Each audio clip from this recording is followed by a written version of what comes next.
Oi, gente.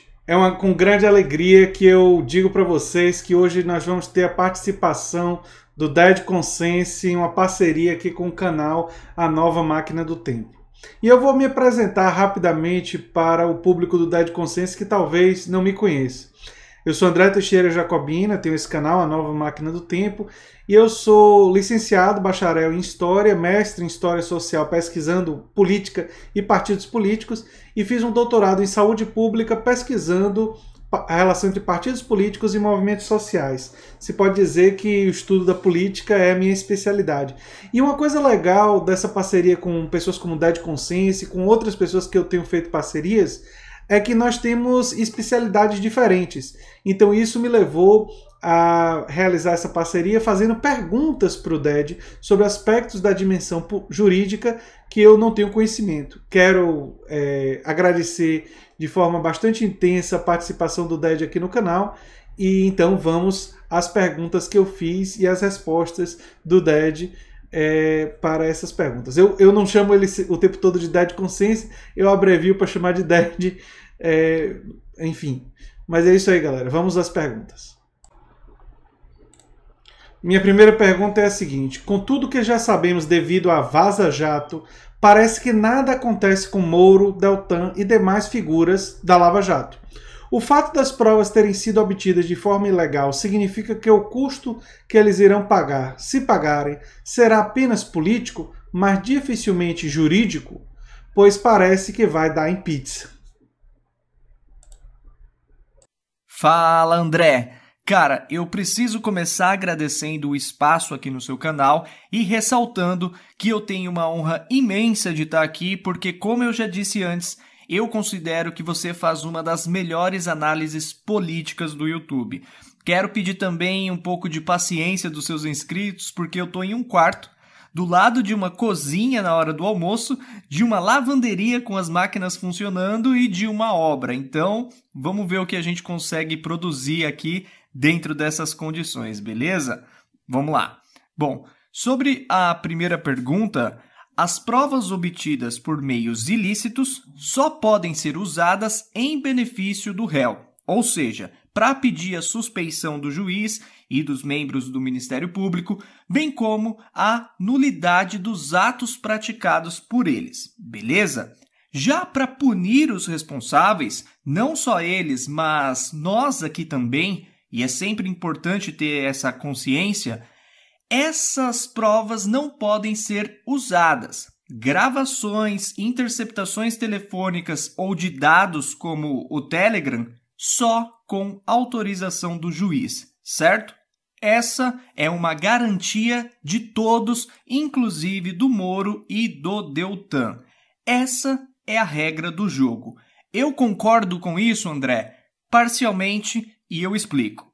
Eu sou adepto de uma corrente que, embora não seja majoritária, relativiza um pouco essa situação. Eu poderia citar aqui, por exemplo, o jurista Eugênio Pacelli, que defende o princípio alemão da proporcionalidade na avaliação das provas ilícitas.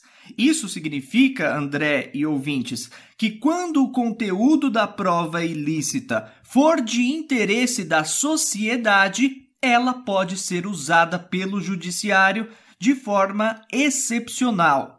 Ou seja, o interesse individual da privacidade do Moro não deveria servir como argumento de defesa contra o interesse coletivo de averiguar uma manipulação de uma eleição nacional, entende?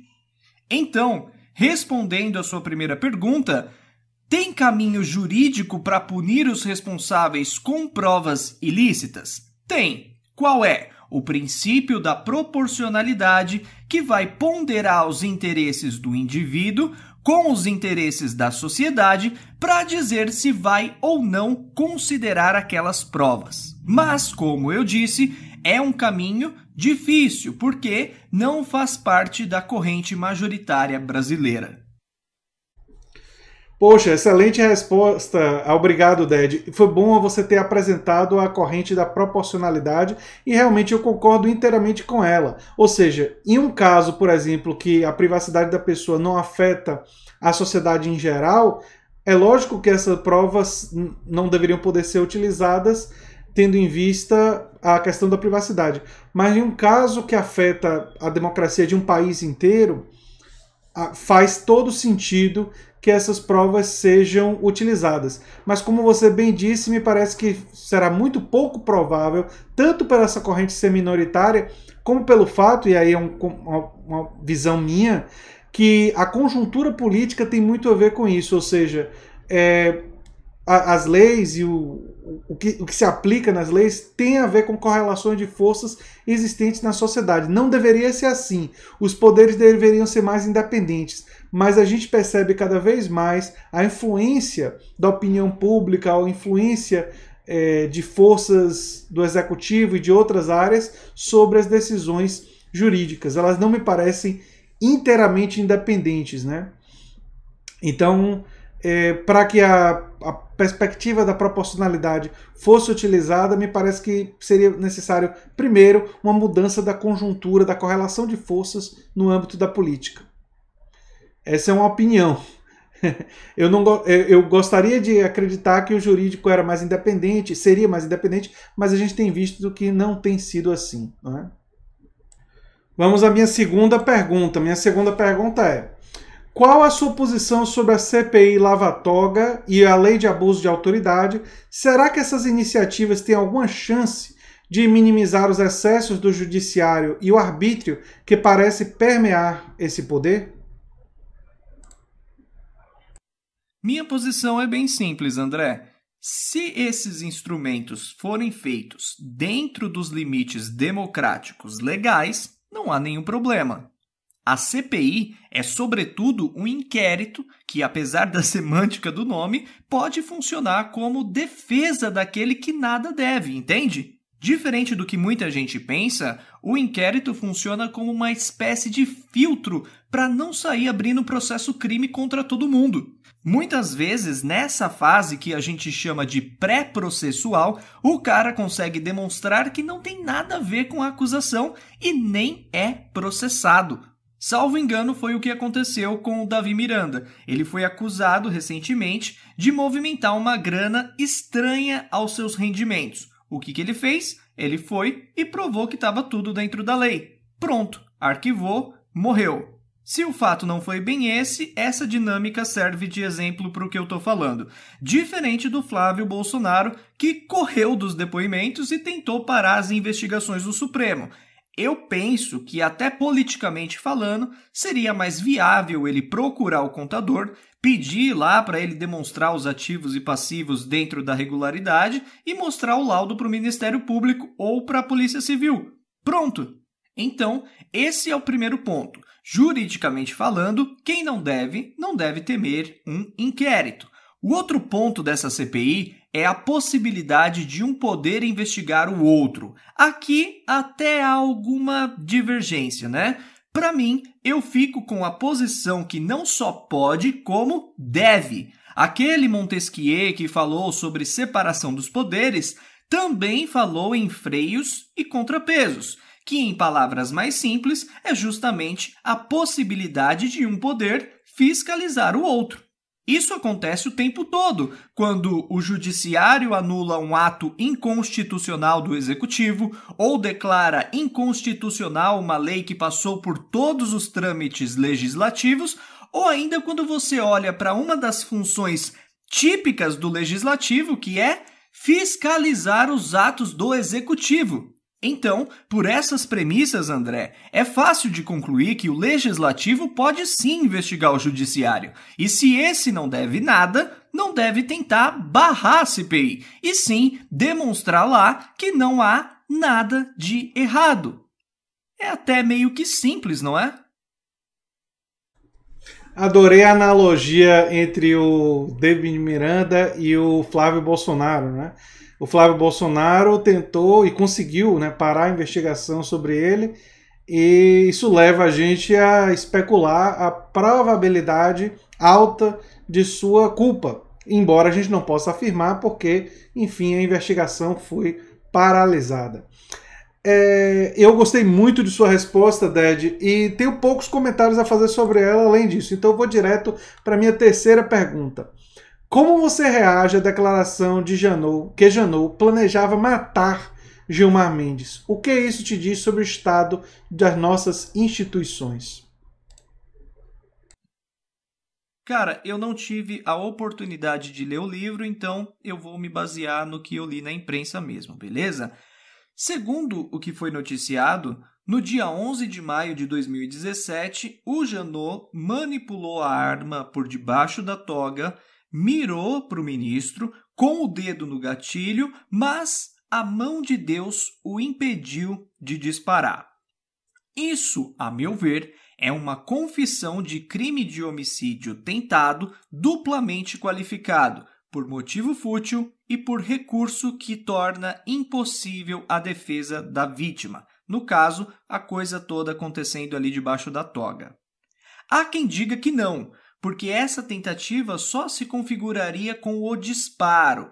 É uma teoria plausível, mas eu parto da teoria que a tentativa se configura com 3 elementos: a vontade, mais a iminência, mais o risco do bem jurídico protegido, no caso, a vida do ministro. Eu vejo esses 3 elementos na narrativa. E por que eu parto desse princípio? Porque se não fosse essa teoria penal, esse fato, por exemplo, estaria ok. Nada aconteceria porque ele tinha porte e posse. Então, tudo bem ele preparar a arma, mirar com o dedo no gatilho por debaixo da toga e não disparar. Eu não acho razoável trabalhar com a impunidade nesse caso. Alguma coisa, a pessoa que coloca em risco a vida da outra precisa responder, certo? Bom, então, considerando que foi uma confissão de tentativa de homicídio duplamente qualificado, o que pega? O que pega é que isso é uma confissão e o direito brasileiro não prende ou não deveria prender ninguém por confissão.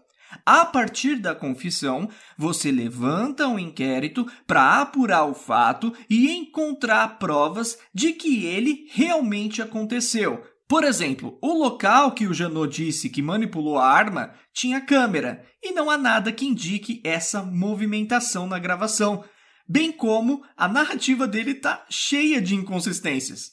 Os próprios ministros do Supremo, que seriam os mais interessados em apurar o caso, não acreditam que ele seja verdadeiro.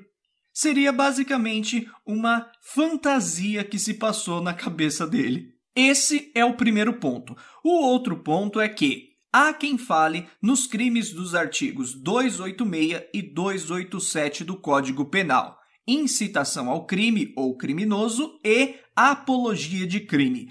Também não seria o caso, porque a mensagem que ele passa, pelo contexto, é que isso foi errado, foi um vacilo dele. Tanto a incitação quanto a apologia exigem que o criminoso diga que a coisa está certa, que o crime é a melhor alternativa a se fazer. Não foi o caso. Então, a meu ver, foi só um relato infeliz que ajudou a vender o livro, manchou a reputação dele com os adeptos da democracia e inflamou os ânimos dos mais radicais que se identificaram com aquele comportamento de ódio criminoso e que certamente não entenderam a mensagem completa. Entendi. Bem, sem dúvida nenhuma, traz um retrato muito negativo dos nossos representantes do âmbito jurídico, né? Uma pessoa que era o presidente da PGR, mesmo que ele tenha feito isso apenas para vender livros, diz muito mal do seu caráter, da sua, enfim, de quem ele é, né? E do que ele representa num país como o Brasil, e que coloca em descrédito boa parte de nossas instituições, mesmo que não seja necessariamente um crime, tendo em vista que a investigação sobre isso parece mostrar furos, como você mesmo apontou, não é? Enfim, quero aqui, nesse fim de vídeo, agradecer a sua participação, dizer para as pessoas que ainda tem dois áudios do DED para montar um novo vídeo, Então essa foi só a primeira parte da participação do DED aqui no canal. E ele vai ter, além dessa outra participação, outras participações no futuro para trazer esclarecimentos da dimensão jurídica tão importante. Então, é tão importante ter esses esclarecimentos nesse momento em que muitas das coisas são resolvidas no âmbito jurídico e não basta apenas o conhecimento da política e análise política, que é o que eu faço aqui no canal. Eu agradeço muito ao DED Conscience pela participação e torço para que ele faça novas parcerias aqui com o canal A Nova Máquina do Tempo. E digo para os inscritos do canal do DED Conscience, se tiverem interesse, se inscrevam aqui no canal, dê um like, compartilhe, não é? Dê uma olhadinha nas nossas outras redes sociais que estão no comentário fixado no início dos comentários. Um abração e até o próximo vídeo. Tchau, tchau.